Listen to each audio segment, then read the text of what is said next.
Hi, I'm Jared Degnan. This is the Marketing Diner, and for those of you playing along at home, the answer is no.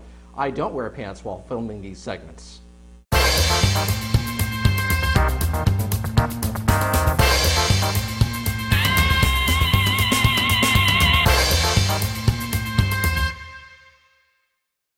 Welcome back to another video podcast edition of the Marketing Diner. Thank you so much for tuning in. This episode, we're going to talk about Google+. This past week, a lot of us got beta invites to it. What the hell is it? Why is it important? And of course, the big question on everyone's mind, will it crush Facebook? Let's start with the most important question. What is it? The key to Google+ are these things called circles. Circles are groups of your friends that you dictate, that you then share information with. This is somewhat similar to what Facebook already does, but it does it in a lot cleaner and a lot simpler and a lot more direct fashion. The question, though, more importantly, is will it crush Facebook? Well, right now, we've seen a lot of the first movers start to move over to Google+. Not necessarily using it exclusively, but we're seeing a lot of great interest in it, certainly more than Google Buzz, and certainly more than that fakakta Google Wave that nobody could really figure out what the hell it was for. What we can tell right now is that Google+ is making Facebook look a lot like MySpace. If you recall, when MySpace came along, all of the cool kids, or all the mature kids, flipped over to Facebook because they were tired of the preteen mentality that had kind of popped up around it. They were looking for a more mature platform. That's what Google+ seemingly is, and that's what is getting a lot of people really excited about it. The question is, will the advertisers go along with it? Because as Google continues to expand its dominance of the internet, doing it for dominance sake is great, but it also needs to make money in order to fuel its growth. Right now, Facebook has done a very good job capturing advertisers' attention and growing its revenue through ads year over year, and it seems like they had a pretty good model. The question is, for Google in the long term, can they bring those advertisers, can they bring those brands over and capture that imagination? Well, there's no business feature quite yet in Google+. So a lot of agencies, a lot of marketers are right now holding their breath.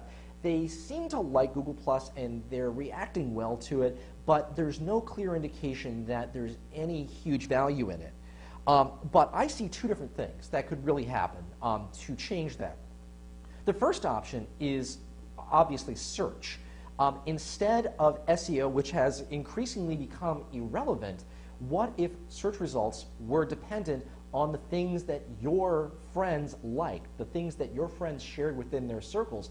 That way you're not only getting customized information in terms of what your friends are thinking, but also it creates some sort of authority measure for certain content on the web. So instead of going out there and just getting any content source back, there is a peer review process to it, and that could be really, really interesting and really important given the fact that Google has made a lot of money in the past through AdWords and through search engine rankings and through just placing.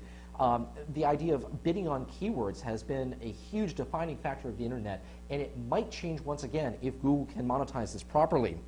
The second option is that they are waiting to debut some sort of killer business option. As we signed up, there was a small caveat that they were working on something and that you could sign up for it, and I did put in to potentially use this new feature once it's debuted, but the question is, what is it going to look like and how is it going to work for brands who potentially would want to spend money on Google+, but right now are seeing enough value in Facebook to keep their money there.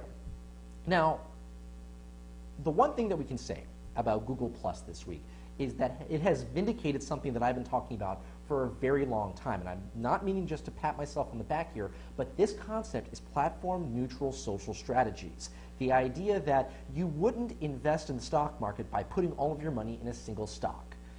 Likewise, marketers shouldn't be putting all of their ad revenue. They shouldn't be putting all of their resources, all of their efforts into a single platform. They should be spreading it out. They should be looking at what it is that's going to drive their bottom line.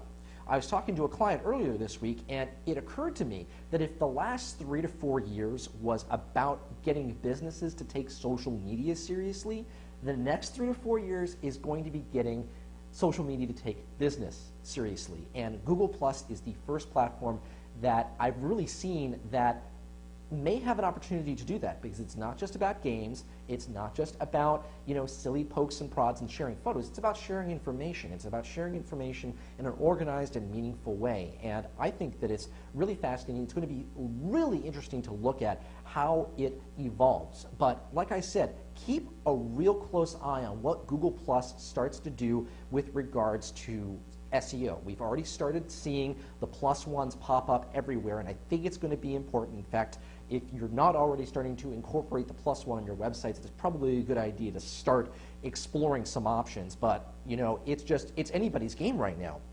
So the end game, really nobody knows, but it's going to be a fascinating thing to watch, and I will bring you as much information as I humanly can as far as I have been able to create an analysis and actually bring it out on the podcast. But for now, I'll just say that Google Plus is going to be a very interesting game to watch, and playing it out versus Facebook. And if Google Plus can keep pounding Facebook and making it look like the little kids table, whereas it is a real information sharing platform, it could be very, very interesting. So I think that's going to be about it for this episode of the Marketing Diner. Thank you so much for tuning in. I will catch you guys, as always, on the flip side.